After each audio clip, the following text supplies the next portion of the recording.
Hi guys, welcome back to my YouTube channel.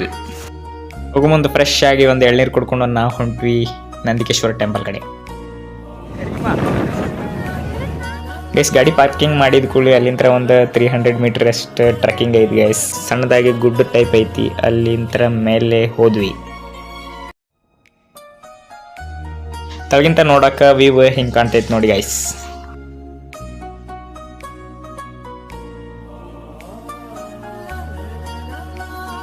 ಮತ್ತು ನಾವು ಯಾಕೆ ಲೇಟ್ ಮಾಡೋದಂತ ಪಟ್ ಮೇಲೆ ಬಿಟ್ವಿ. ಮೇಲೆ ಹತ್ತಿ ಮೇಲಿಂದ ವ್ಯೂ ನೋಡ್ಬೇಕಂದ್ರೆ ಹಿಂಗೈತಿ ಗಾಯ್ಸ್.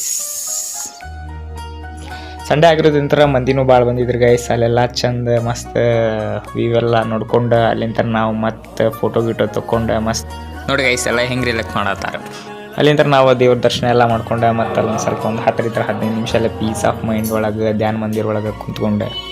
ವೀಕೆಂಡ್ ಒಳಗೆ ಒನ್ ಡೇ ಟ್ರಿಪ್ ಮಾಡ್ಲಿಕ್ಕೆ ಭಾಳ ಚಲೋ ಐತಿ ಗೈಸ್. ಇಲ್ಲೆಲ್ಲ ನೋಡುವಂಥದ್ದು ಐತಿ, ಪ್ಲಸ್ ಟೆಂಪಲ್ಗೂ ಬಂದಂಗೆ ಆಗ್ತೈತಿ. Peace of mind, work busy ದಿನಗಳ ಒಳಗೆ ಒಂದು ಸ್ವಲ್ಪ ಏನೋ ಚಲೋ ಒಂದು ಮೈಂಡ್ ರಿಲ್ಯಾಕ್ಸ್ ಆದಂಗೂ ಆಗ್ತೈತಿ. ಬಂದುಬಿಟ್ಟು ವಿಸಿಟ್ ಮಾಡಿ ಗೈಸ್, ಭಾಳ ಚಲೋ ಐತಿ.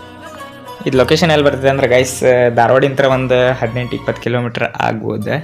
ಹುಬ್ಳಿಂದ ಟೋಟಲ್ 36 ಕಿಲೋಮೀಟ್ರ್ ಆಗ್ತೈತಿ. ಕಲ್ಕೇರಿ ಇಂಥ ಒಂದು ಪ್ಲೇಸ್ ಕಡೆ ಬಂದಾಗ ನಾವು ಕ್ಲೀನ್ನೆಸ್ ಎಲ್ಲ ಮೇಂಟೈನ್ ಮಾಡ್ಬೇಕು ಗೈಸ್. ನಮ್ಮ ಬ್ರದರ್ ಒಬ್ರು ಅಲ್ಲಿ ಸಿಕ್ಕಿದ್ರೆ ಅವ್ರು ಹೇಳಿದ್ ನೋಡಿ ನಮಗೂ ಭಾಳ ಖುಷಿ ಆಯ್ತು. ತಿಳ್ಕೊಂಬರಿ ಗೈಸ್ ಏನು ಹೇಳ್ತಾರಂತೇಳಿ.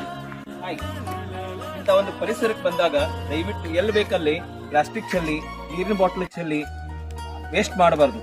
ಅದಕ್ಕೋಸ್ಕರ ದಯವಿಟ್ಟು ಇಂಥ ಒಂದು ಪ್ರಕೃತಿಯ ರಮಣೀಯವಾದಂಥ ಸ್ಥಳದಲ್ಲಿ ನಿಸರ್ಗವನ್ನ ಸ್ವರ್ಗವನ್ನಾಗಿ ಮಾಡಬೇಕಂತಂದಾಗ ಪ್ಲಾಸ್ಟಿಕ್ ಅನ್ನ ಎಲ್ಲಿ ಬೇಕಲ್ಲಿ ಚೆಲ್ಲಬೇಡಿ ಅಂತ ಗೊತ್ತಾಯ್ತು. ನೆಕ್ಸ್ಟ್ ಬ್ಲಾಗ್ನಲ್ಲಿ ಮತ್ತೆ ಸಿಗೋಣ ಗಾಯ್ಸ್. ಇಷ್ಟ ಹೇಳ್ತಾ ಈ ಬ್ಲಾಗ್ನ ಎಂಡ್ ಮಾಡ್ತಾ ಇದ್ದೇನೆ. Take care, bye bye, love you all.